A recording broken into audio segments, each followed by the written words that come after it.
Brief update on the giant's heart honeyberry bush planted this year. I planted 2 of them of this variety and 2 more aurora. And these are doing, this one especially is doing really well. It's growing more in the sun, so I've learned that honeyberry really needs sun to do well, otherwise it will just struggle. It will grow, but not, it will grow very slowly.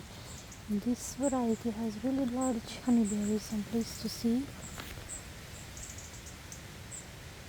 They will ripen later on as well, because you can see they're still green. They have to turn purple, bluish color, similar to blueberries, but very different in taste. They're more sour. They have a lot of vitamin C content. Beautiful, beautiful plant. If we can get it growing properly. Here they're growing in the back garden. This area here has more sun. Some bushes don't have as much, and that clearly affected them. Here we have the aurora variety. It seems to be earlier because the berries already turning color. These are slightly smaller in size, I think. And this looks quite big, but usually I think they're smaller from what I can see here. This also has some sun. There's another bush there, and the initial ones planted, which are just growing very slowly because they don't have as much sun. Here's a boreal blizzard honeyberry I picked. I took some cuttings from this one this year, and I think it suffered a bit because of that. But we have to do propagation work if we want to multiply the plants.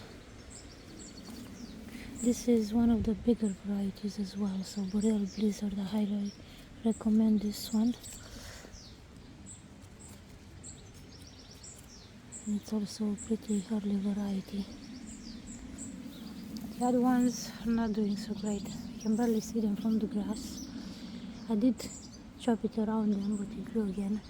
And it's just, initially when I planted them, the idea was that these trees would probably be felled or they would fall after the storm, because the trunks are not doing so great at the base. They probably have several issues.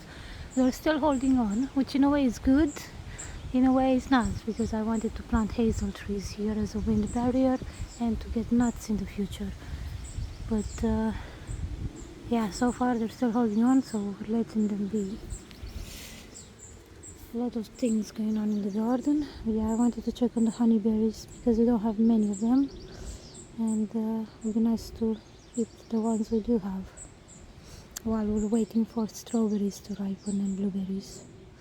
Thank you for watching. Take care.